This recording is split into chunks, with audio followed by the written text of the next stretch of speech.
빛의 속도로 4시간을 가야지만 겨우겨우 나오는 명왕성의 고향.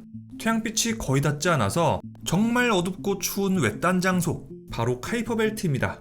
이곳에는 행성이 되는 영광을 얻을 수도 있었지만 끝내 행성이 되지 못한 수많은 천체들이 얼어붙은 채 고요하게 떠돌고 있습니다.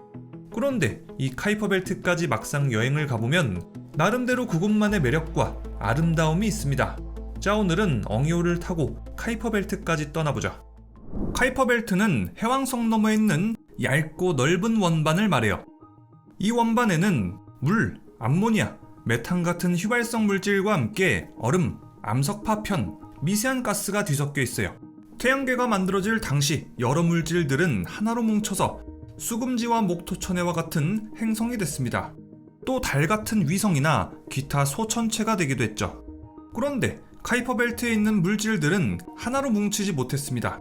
이곳은 물질 밀도가 낮고 해왕성의 거대한 중력이 물질들이 뭉치는 것을 방해했기 때문이에요. 자, 이것처럼 행성으로 성장하지 못한 작은 천체들이 원반 모양으로 남아있는 게 바로 오늘날의 카이퍼 벨트입니다. 이곳은 태양으로부터 약 30에서 50천문 단위나 떨어져 있습니다.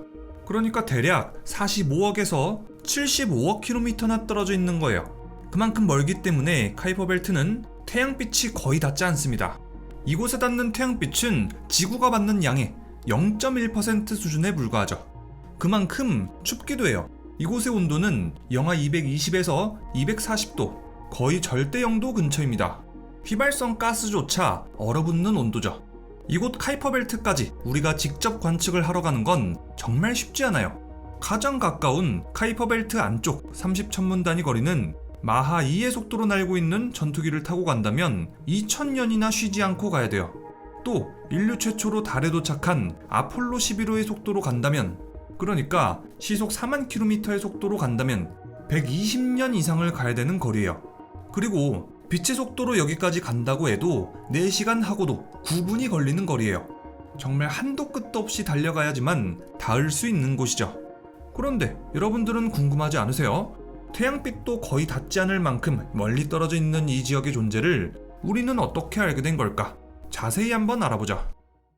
20세기 초 미국의 천문학자 퍼시벌 로웰은 해왕성을 관측하면서 해왕성의 궤도를 계산하고 있었습니다.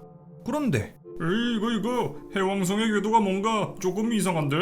질량이 거대한 전체가 근처에 있지 않고서야 해왕성의 궤도는 설명이 안 되잖아. 퍼시벌 로웰은 해왕성의 바깥에 아직 발견되지 않은 미지의 천체가 해왕성의 궤도에 영향을 준다고 생각했습니다. 로웰은 아직 발견되지 않은 제9의 행성을 플래닛 X라고 이름 붙였죠. 로웰은 이 행성을 찾기 위해서 자기 돈으로 직접 설립한 로웰 천문대에서 플래닛 X 탐색에 나섰습니다. 하지만 그는 끝내 플래닛 X를 찾지 못했죠. 그로부터 14년 후 1930년 로웰 천문대에서 일하던 젊은 천문학자 클라이드 톰보가 마침내 해왕성 바깥에서 작은 천체를 하나 발견했습니다. 그것이 바로 오늘날 우리가 알고 있는 명왕성입니다. 비록 명왕성은 로웰이 예측했던 플래닛 X보다 훨씬 작고 예상했던 위치와 질량도 달랐지만 당시 사람들은 명왕성이 곧 플래닛 X일 거라고 믿었습니다. 그렇게 명왕성은 태양계의 9번째 행성으로 공식 등록되죠. 하지만 시간이 흐르면서 의문점이 제기되기 시작합니다.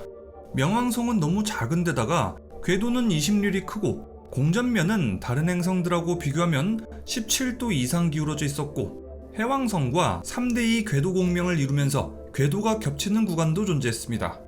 무엇보다도 명왕성의 질량은 해왕성의 약 0.2%에 불과합니다. 로웰이 말한 대로 해왕성의 궤도 이상을 설명하기에는 그 질량이 턱없이 부족한 거예요. 게다가 나중에 밝혀진 바에 따르면 이 이상한 궤도 자체도 관측과 계산 오류에서 비롯된 거였어요.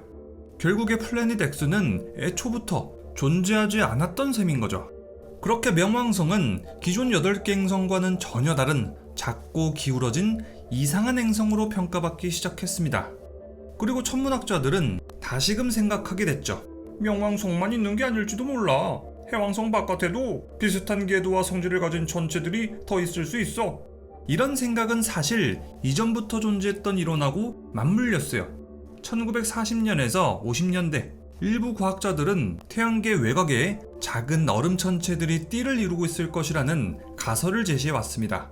그런데 이 가설은 그 당시 별다른 관심을 받지 못하고 묻혀져 있었어요. 그런데 이번에 명왕성의 특이성과 함께 재조명되기 시작한 거예요. 자, 이제 한동안 묻혀 있었던 카이퍼 벨트의 기원 이론을 살펴봅시다. 1940년대 초 아일랜드의 천문학자 케네스 에지워스는 이렇게 주장했습니다. 태양에서 먼 거리 해왕성 너머에는 행성이 되지 못하고 흩어진 채로 남아있는 수많은 작은 천체들이 존재할 수도 있습니다. 이들 중 일부는 해성이 될 수도 있습니다.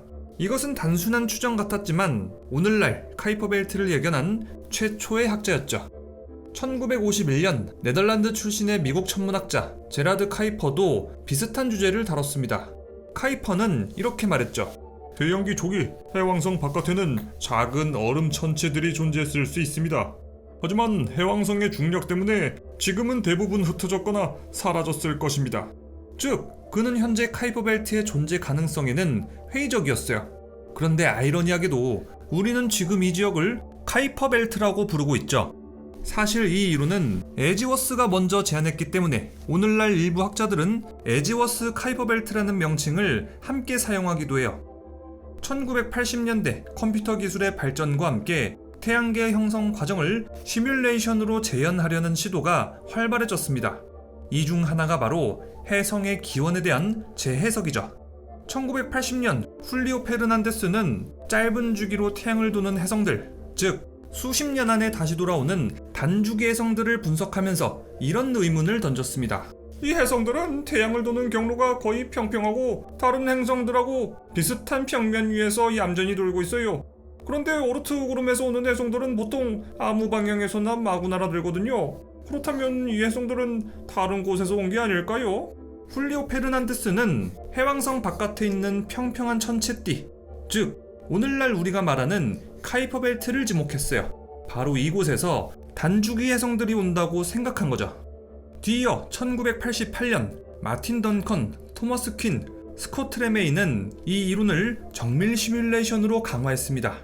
그 결과 해왕성 바깥에는 안정적인 소천체띠가 있다는 것이 이론적으로 아주 그럴듯하다는 게 입증됩니다. 이때부터 카이퍼 벨트라는 용어가 점차 정착되기 시작했죠.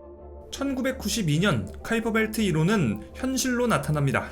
천문학자 데이빗 주잇 그리고 제인 루는 하와이 마우나케아에서 마침내 명왕성 외에 첫 카이퍼 벨트 천체 1992 QB1을 발견합니다.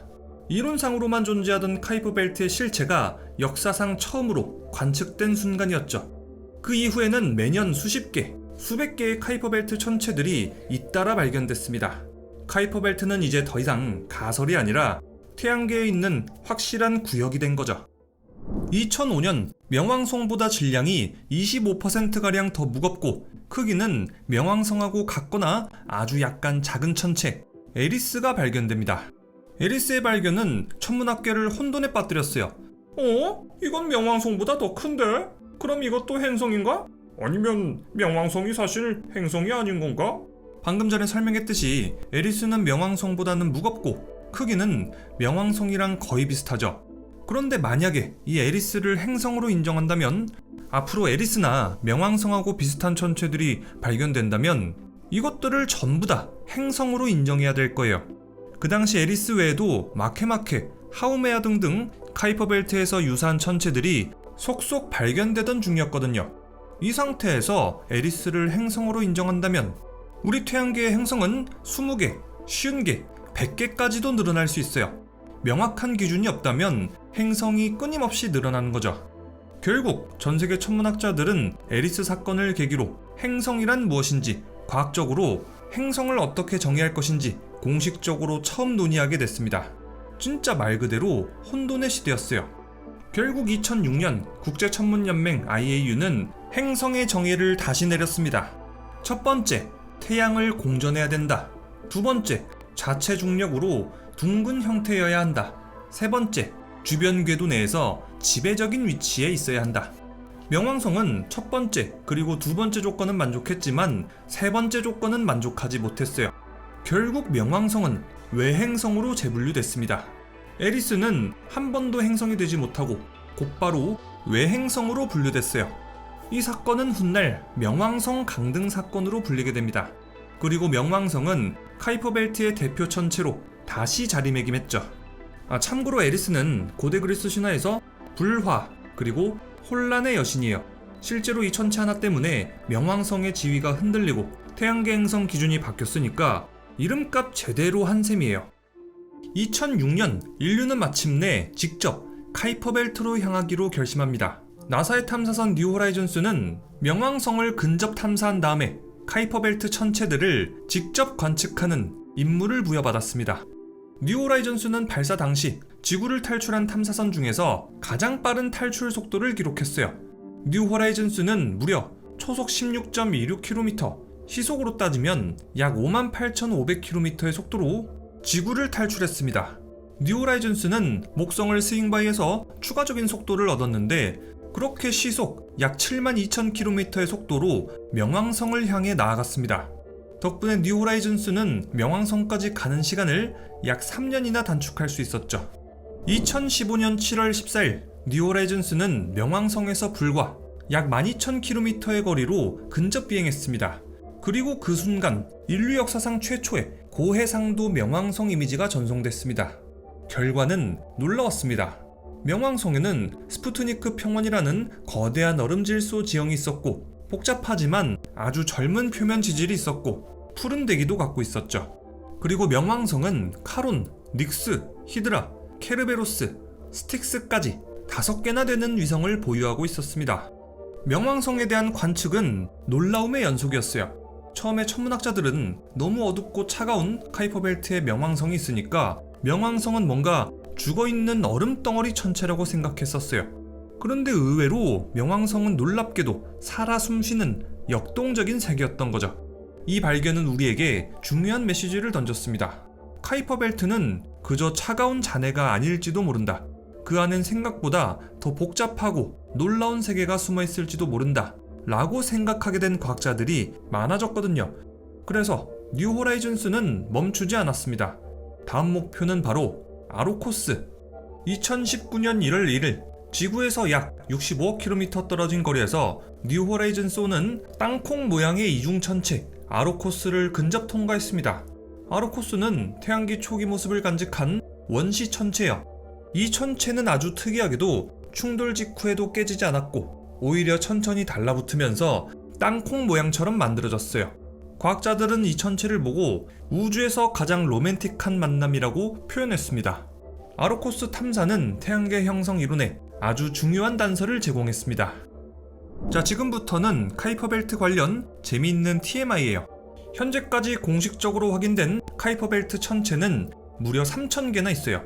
지름 1km 이상으로 추정되는 천체는 수십만 개나 되죠. 100m 이하의 작은 천체까지 포함하면 수억 개가 넘을 것으로 추정됩니다. 이 지역에는 우리가 잘 알고 있는 천체도 있습니다. 명왕성, 에리스, 하우메아, 그리고 마케마케까지요.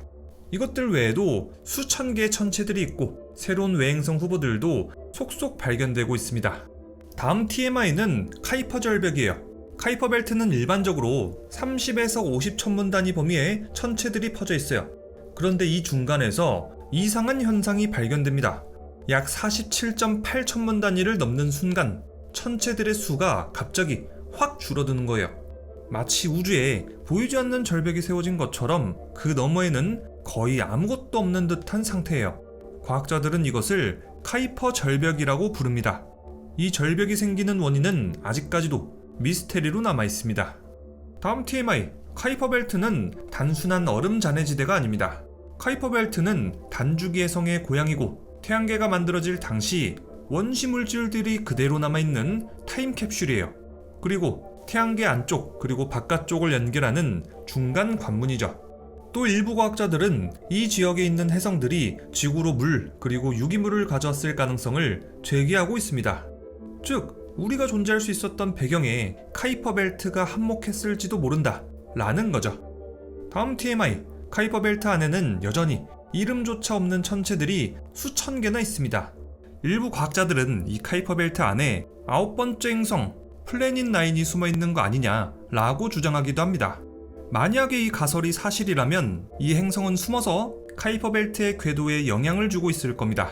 그래서 이 행성을 찾으려면 카이퍼 벨트 안에서 중력이 왜곡되는 지점을 찾아야겠죠. 자, 이렇게 오늘은 카이퍼 벨트에 대해서 알아봤습니다. 다음 영상은 명왕성 탐사선 뉴 호라이즌스호에 대해 알아볼 겁니다. 그럼 다음 영상도 기대해 주시고요. 지금까지 리뷰형이었습니다.